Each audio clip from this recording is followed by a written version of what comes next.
All right, welcome to the Sunday evening slash afternoon, week 5 Sports Injury Central Pro Football Doc podcast. Week 5 Sunday games are over except for Sunday Night Football. We will chat New England, Buffalo, but Monday night still to go. Topsy-turvy Sunday. Um, Boy, if you had Arizona in the survivor pool, I feel bad for you. I told you I did, so I'm out. I'm done this year already. Well, Fifth I week.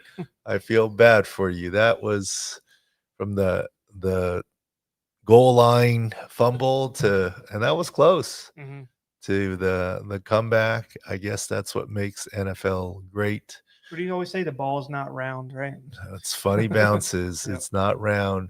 What's supposed to happen doesn't necessarily always happen, right? I mean, even the first game of the day, Cleveland was, covering, winning, and then of course the last touchdown takes it to Minnesota covering. Anyways, uh, overall, a good Sunday. We had a reasonable Sunday. There's some injuries, not a ton, but there's still a lot to talk about Mhm. here. Where do you want to start as we get a jump on towards week 6 here? One of the big questions I'll ask is it's related to the Cardinals game. Tell me what you saw in Kyler Murray. He did return from his mysterious foot injury. We even called it unknown because we didn't see it. He got hit in the face with the football, right, and then immediately left. So we were kind of confused on what body part it was at first. Questionable with foot. Tell me what you think going into next week. There's no question that he got hit in the face mask and the helmet with the football from a snap. Right. You can't get a concussion from that. That was not a locker room concussion check. They said foot, unknown foot. He came back into the game. I don't see anything right now. Mysterious things do happen sometimes. We even went back about a dozen plays, did not see anything on Kyler Murray's foot, and he did return to the game.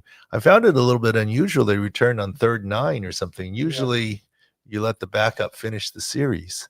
But anyways, um, I don't see anything on Kyler Murray. And no, it wasn't because he took a football to the face or the face mask. That wasn't it at all.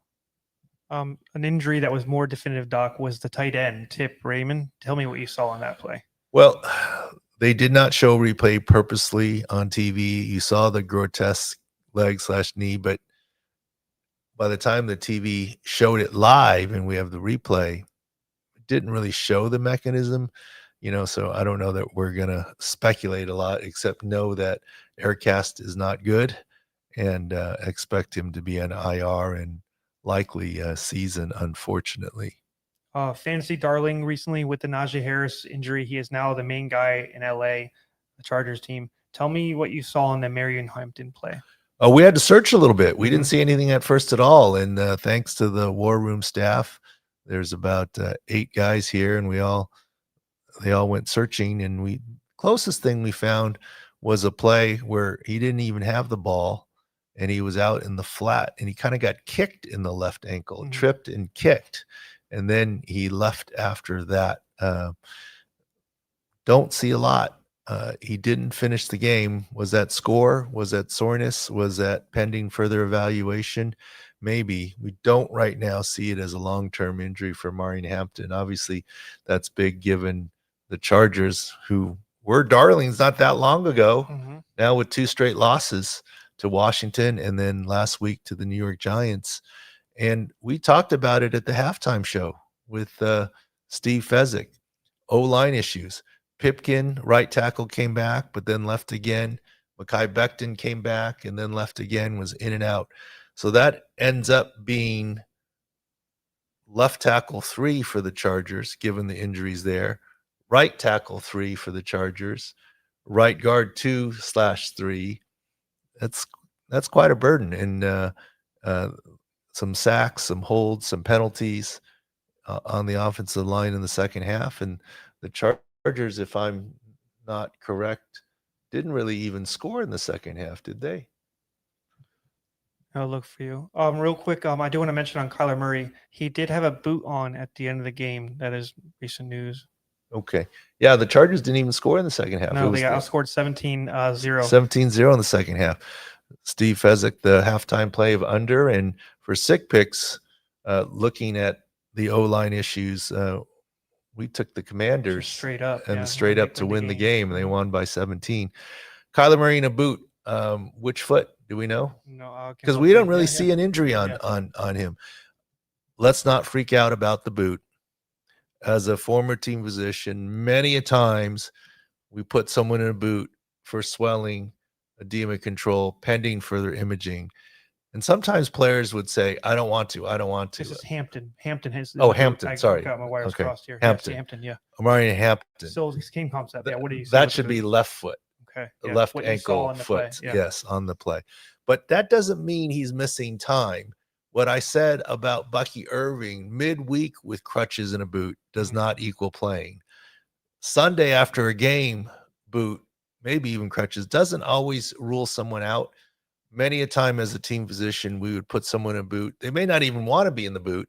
But we said, look, for wrap, protection, swelling, leave it in the boot.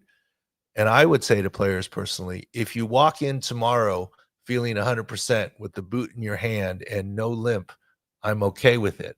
But today you need to leave with a boot to see how the swelling goes. So let's not overreact on Omarion Hampton yet. And we will do a recap pod tomorrow about 2 p.m. Eastern, 11 a.m. Pacific time here again from the War Room.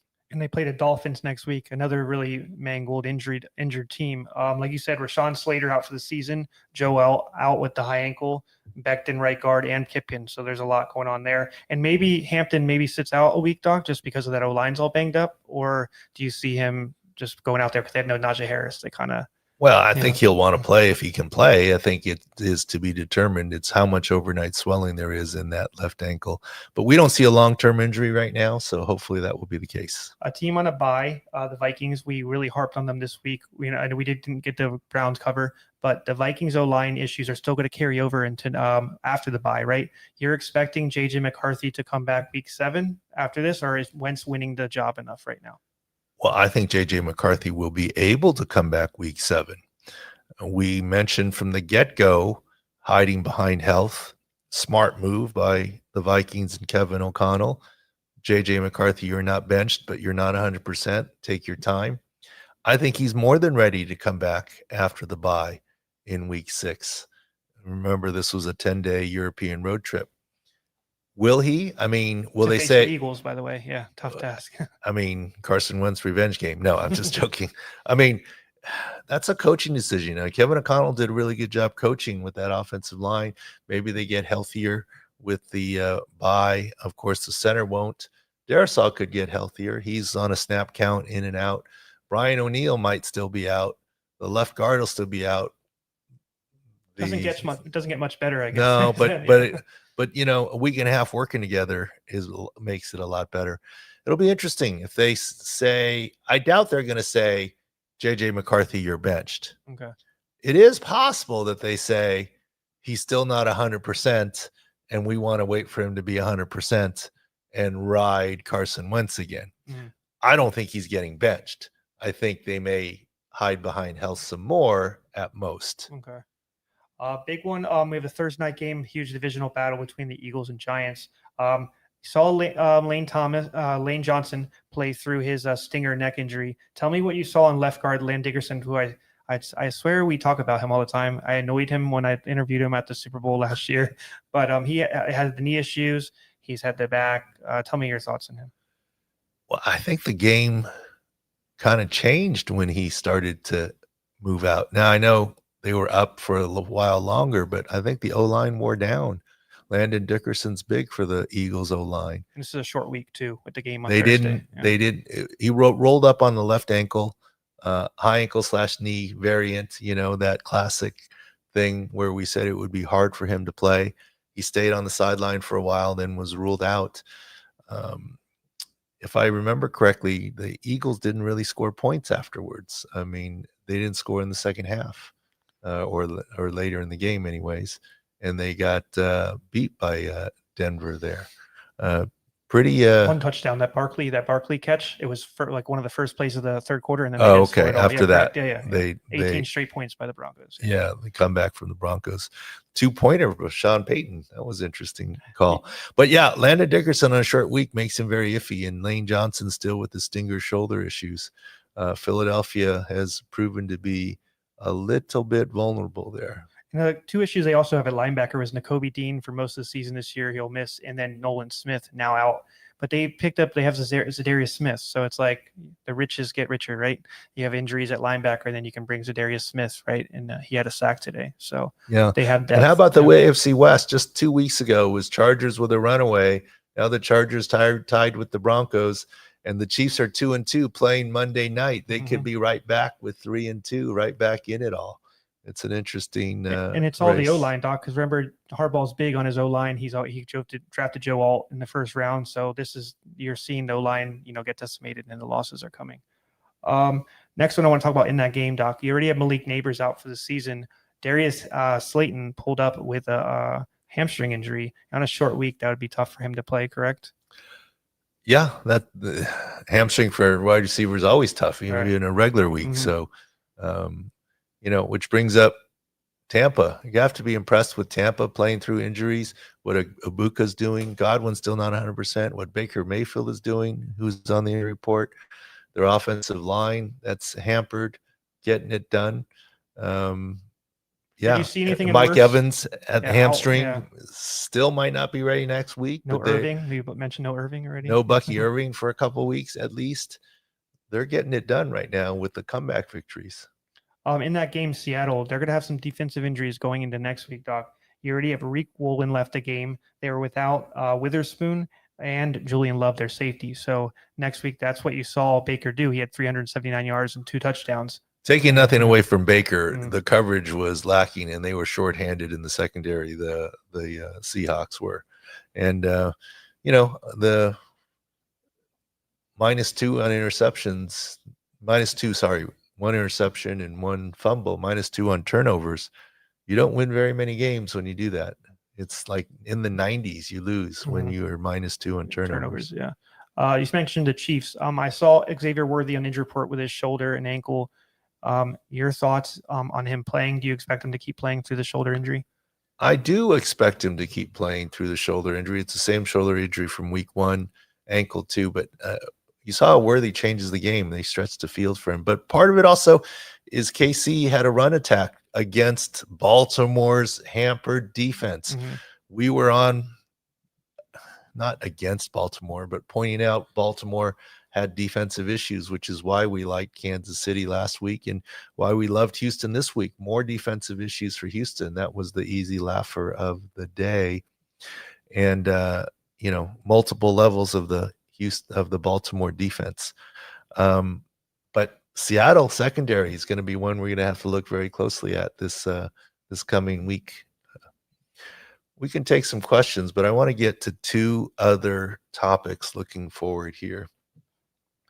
One is Brock Bowers.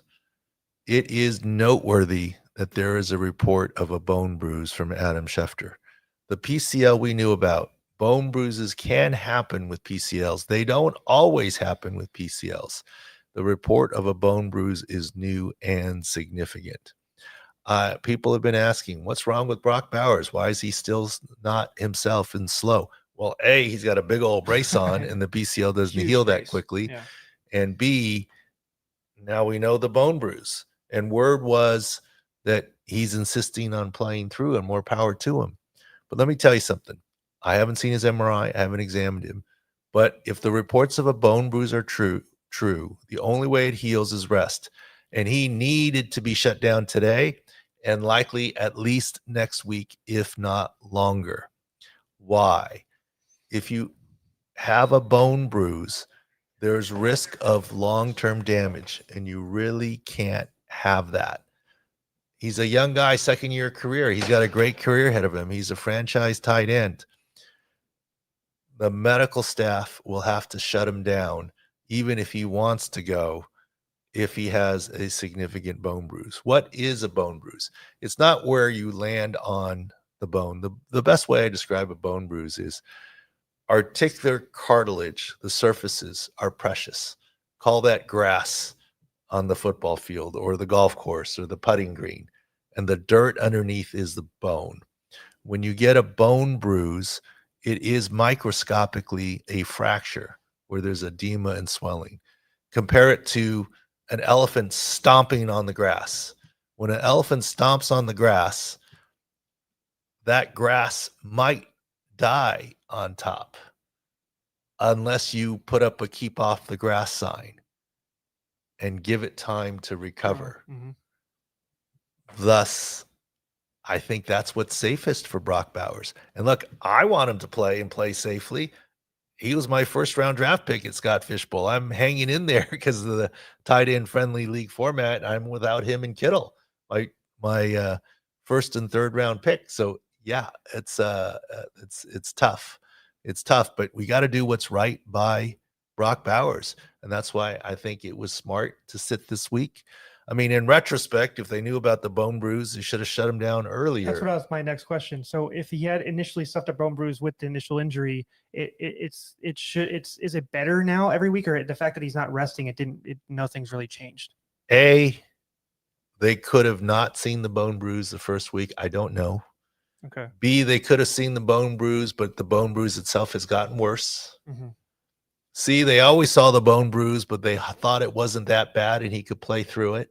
And it got worse, or it just could, yeah. Or just not getting better. Yeah, okay. Or D, the medical staff was saying it's probably not a good idea to play. We don't want you to play, but they didn't put their foot down as a you can't play. Speculation on my part, right. Not accusation. You said it's a 3-pronged decision, right? Player, team. And maybe they said, we advise you don't play. And he's like, I want to play. And the team says, well, let's roll with him. And that's 2 out of 3. Yeah. So, well, the bottom line is each person has veto power. The medical needs to step up and say, no, you can't. Mm-hmm. You shouldn't. It's no good for you. Right. That would be the prudent thing to do for Brock Bowers for his career, in my belief, assuming a significant bone bruise. So no criticism of the Raiders medical staff. I always said when I was a team doctor, and I say it now all the time, if you think a team is doing something wrong or not right, most likely you don't have all the facts. Mm-hmm. So I'm not saying they're doing something wrong. I'm just saying if there is a bone bruise and if that's what's been discovered now, this is why he's going to get shut down. That's it. That's all I'm trying to say on Brock Bowers. And I say that in the best of ways for him and his longevity of his career. If he ends up with articular cartilage damage long-term as a result of this, or a slight depression in the surface or something in arthritis, that's going to take years off his career, and no one wants to see that. The next one I want to hear is you had a long answer for the Lamar Jackson situation. They play this week against the Rams. Tell me what you're seeing next week in this. Well, there's no question they need him, and they need him to play defense too. I mean, I say that facetiously. They got a lot of defenders out. I mean, who's Baltimore's top defender? Maybe Kyle Hamilton. I would say. He's out. Who's their second most? Roquan Smith. He's out. Who's third? Maybe Marlon Humphrey. He was out. Yeah. Who's their fourth? Maybe Kyle Van Noy. He was playing. He played. Or Matabuke. He was out. You're right. Yeah, and he's out, yeah, right? I'm just saying. I mean, each level of defense. Yeah. Each level of defense and their top player. Mm-hmm. So that's what made Houston run amok over them this week. Lamar Jackson. Realistically, I mean, the final of that game was what? 44-10. Was Lamar Jackson going to put 45 points up on the board if he played? Oh, like you said, they probably would have lost if he played. Maybe you could say that. Yeah. I'm just saying. Yeah. I mean, Lamar Jackson's great. I mean, it's not impossible he could have put. Was too much to overcome. It's not impossible he could have put up 45 points, but it's not likely. And what if he made that hamstring worse and now misses 6-8 weeks? Mm-hmm. I think Lamar's going to miss next week too.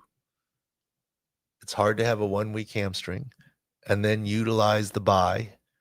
Maybe they can scratch out a win next week. I don't even know who they play. The Rams, I was saying. That's right, the Rams. Yep. Maybe they can scratch out a win against the Rams and then go on a bye and then and come back with Lamar. The AFC North is not a runaway division. Pittsburgh's in control right now.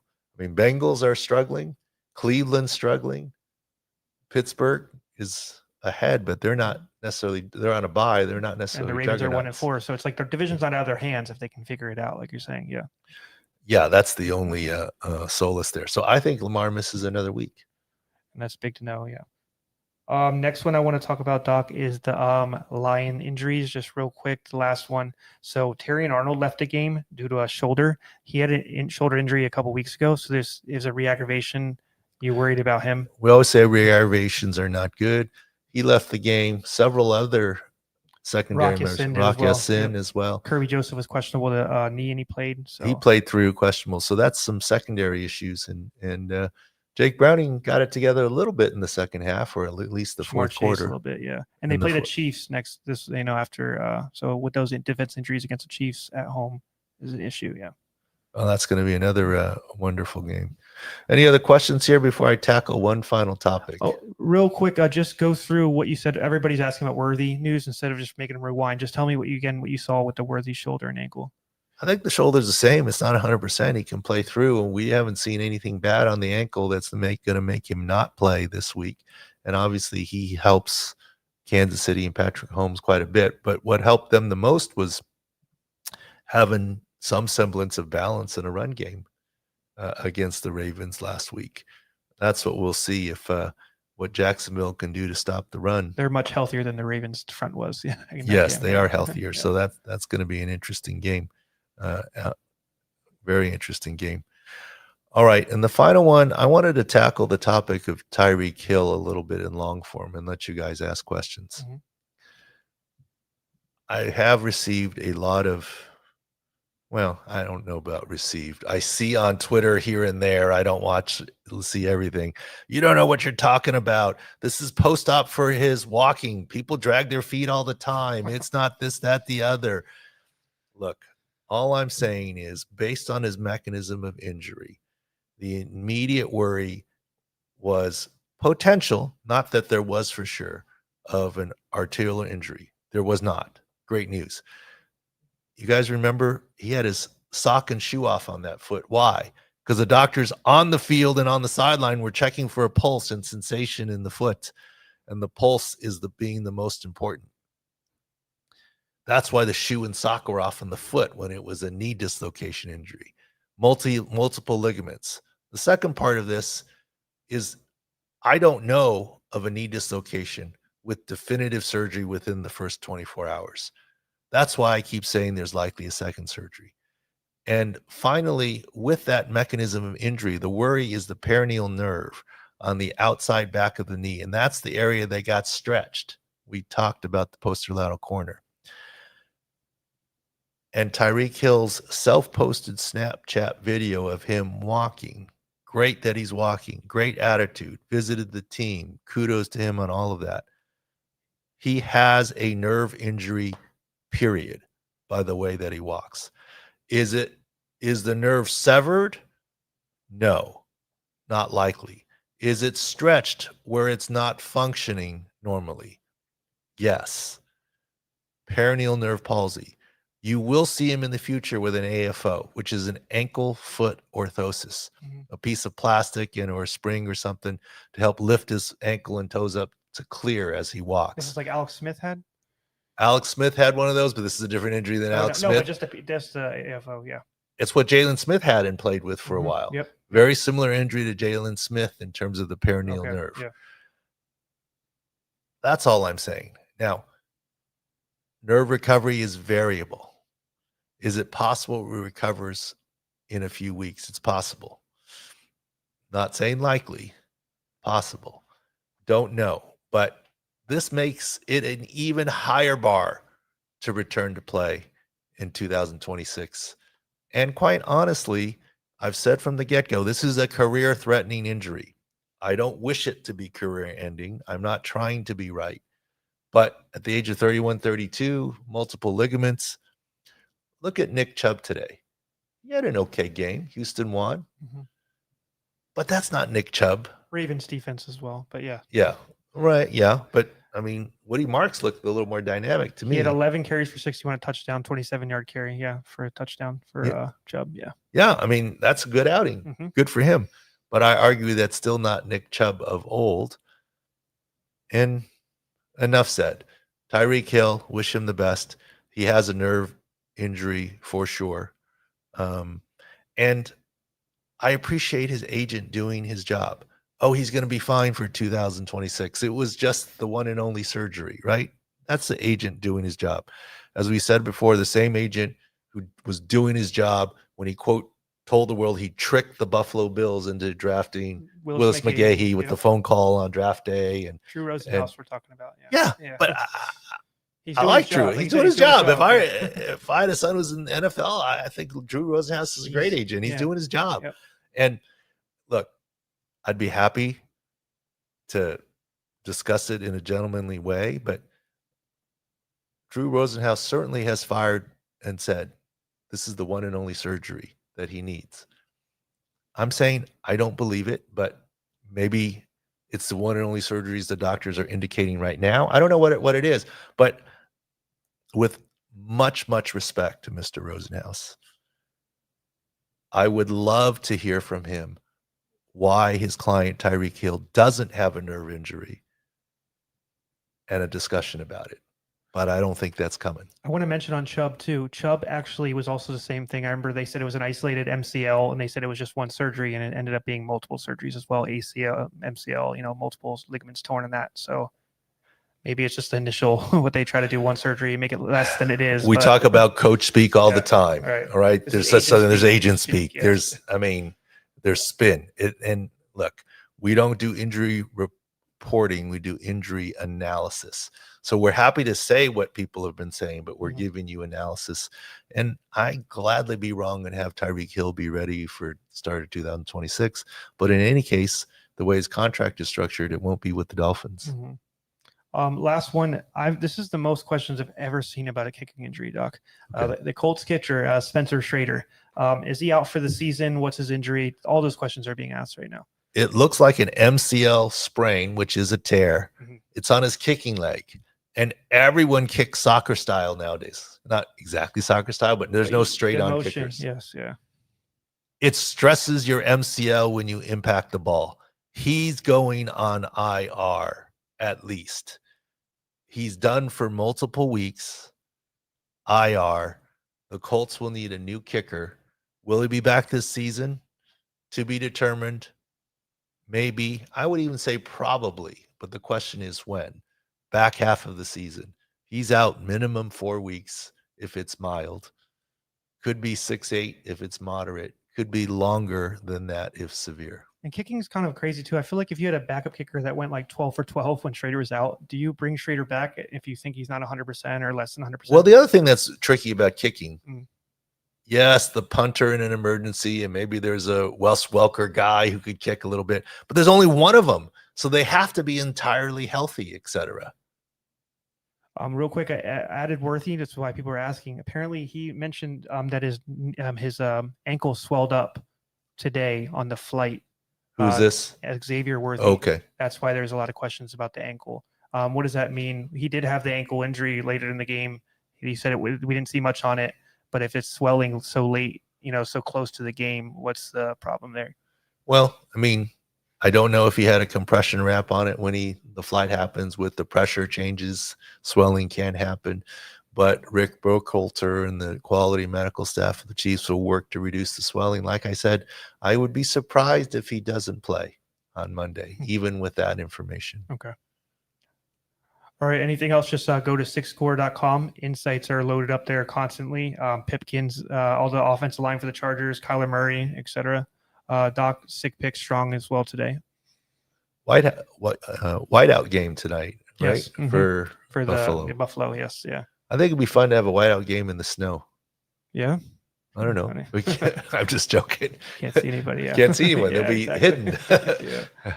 They'll sneak around. I guess then that would also be harder for Josh Allen to see his receivers, I suppose. I think Penn State had a whiteout game a couple weeks ago too, and that didn't work out. That didn't work out that way. Either, well, that's that one I didn't understand.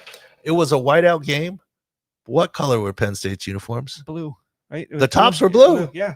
Why were they white? I don't. Yeah. It was a whiteout game for the whole stadium. I get it. I don't know. Just a question. I don't know. I know traditionally they're home. They're in dark colors. I know. But if you're calling it a whiteout game, the stadium's white. Why would they go white? All white. you're logical. I can't argue that. I don't know. All right. Thanks for watching, listening. Enjoy the Sunday night football game. We'll see you tomorrow for the recap of this week's pod. And I'm glad there were fewer than typical injuries this week. And let's keep that trend rolling. Go to sicscore.com. There's some offers there.